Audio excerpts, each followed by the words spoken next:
بحثت عن زوج أرشد، لن تجدي مثل محمد.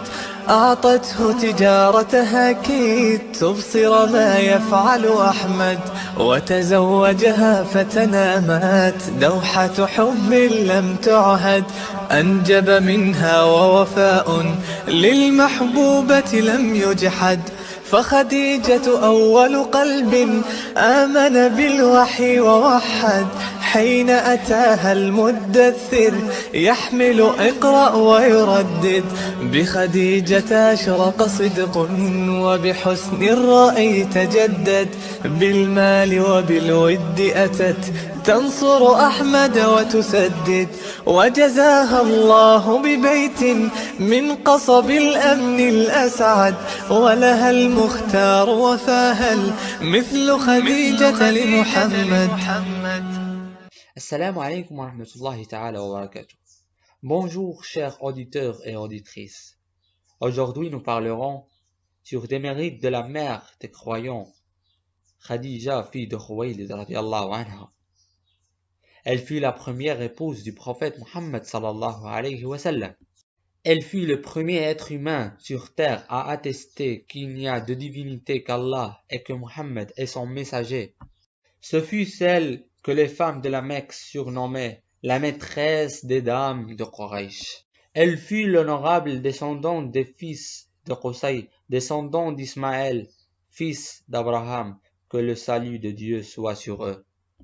Ce fut la femme courageuse et généreuse qui dépensait de sa fortune pour assister les pauvres et les nécessiteux parmi les habitants de la Mecque ou tous ses visiteurs. Ce fut celle que les Mecquois qualifiaient de la pure. Ce fut une femme réputée pour sa beauté et son éclat. Ce fut la femme la plus sage parmi les siens, celle que l'on respectait et estimait beaucoup pour sa sagesse et sa fierté.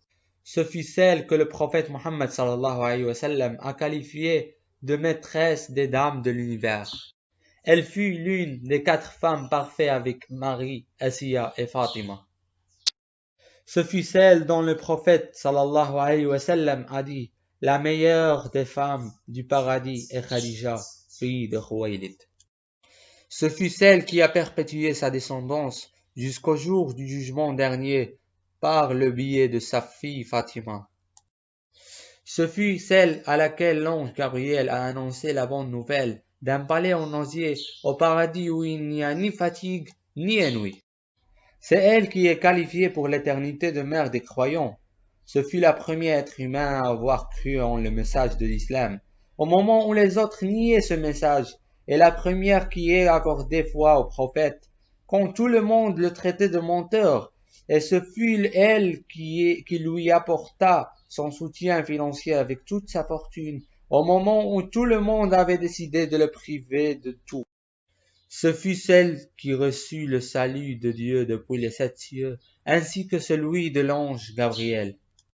Ce fut elle qui confirma la bonne nouvelle au messager de Dieu, qu'il était bien le prophète de cette nation en disant: Dieu nous préservera. Ô Aboul Qasim, réjouis-toi, ô mon cousin, et sois calme, par celui qui détient entre ses mains la vie de Khadija. Je souhaite que tu sois le prophète de cette nation. Elle fut la première femme à avoir fait ses ablutions ainsi que la première femme à se prosterner devant Dieu. Ce fut elle dont le messager de Dieu ne cessait de citer les mérites après sa mort. Ce fut la combattante émérite et endurante durant le blocus, elle qui dépensa tout ce qu'elle possédait pour les personnes extradées. Elle fut un phare géant dans la période anté-islamique et la première femme de l'islam orthodoxe. Ce fut la seule femme qui fut l'unique épouse du prophète sallallahu alayhi wa sallam pendant 25 ans, dont 15 avant la révélation et 10 après. Ce fut d'elle que le messager de Dieu sallallahu alayhi wa sallam parla en disant: Dieu m'a fait don de son amour.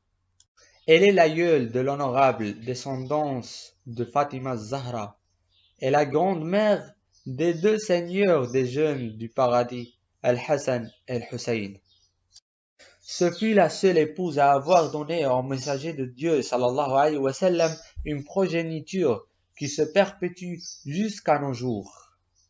Elle fut celle qui eut l'insigne, l'honneur d'avoir épousé. Elle fut celle qui eut l'insigne honneur d'avoir épousé le plus illustre et le meilleur des êtres humains, depuis Adam jusqu'à la fin du monde, Mohammed ibn Abdallah, le messager de Dieu à l'humanité tout entière. Elle est considérée comme la première croyante au monde. Elle fut orthodoxe avant l'islam, et jamais elle ne se prosterna devant une idole quelconque, ni jamais n'assista à une assemblée de débauches. Elle fut l'épouse du prophète sallallahu alayhi wa sallam sur terre, et elle sera son épouse au paradis, l'élue parmi toutes les femmes de l'univers. Mais qui pourrais-je bien être pour tenter de citer les qualités d'une personne dont les mérites sont au nombre des gouttes d'eau dans un océan ou des grains de sable du désert?